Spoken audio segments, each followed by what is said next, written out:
तर आता आपण बघूया समरूपतेची बाकोबा कसोटी।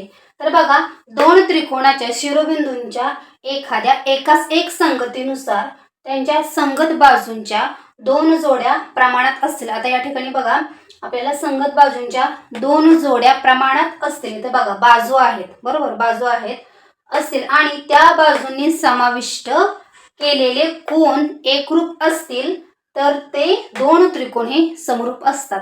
आता हे आपण म्हणजेच बाकोबा कसोटी आपण आकृतीद्वारे समजून घेऊयात।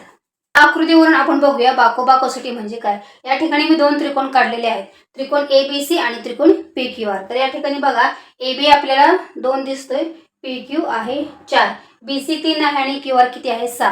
आणि या ठिकाणी दोन कोण आहेत बघा, कोण बी आणि कोण क्यू प्रत्येकी 110 अंश कोणाचे आहेत, म्हणजे त्यांची मापे थोडक्यात सेम आहेत। तर आता त्रिकोण एबीसी व त्रिकोण पीक्यूआर मध्ये कोण एबीसी एकरूप कोण पीक्यूआर आहे, ते आपल्याला आकृतीवरून तर दिसते। आता एबी छेद पीक्यू बरोबर बीसी छेद क्यूआर हे गुणोत्तर सेम आले पाहिजे। म्हणजेच कसं, आता या आकृतीवरून बघूया, एबी ची किंमत किती आहे बघा, आपल्याला दिसते। तर या ठिकाणी एबी ची किंमत ही 2 आहे, पीक्यू किती आहे बघा, तर तो 4 आहे। ओके, बीसी आहे 3, क्यूआर किती आहे बघा 6 आहे। तर याचं गुणोत्तर किती आलं बघा, 2/4 म्हणजेच 1/2। बेक के बे, बे दुणे 4 आणि या ठिकाणी 3/6 म्हणजेच 1/2, 3 एके 3 आणि 3 दुणे 6।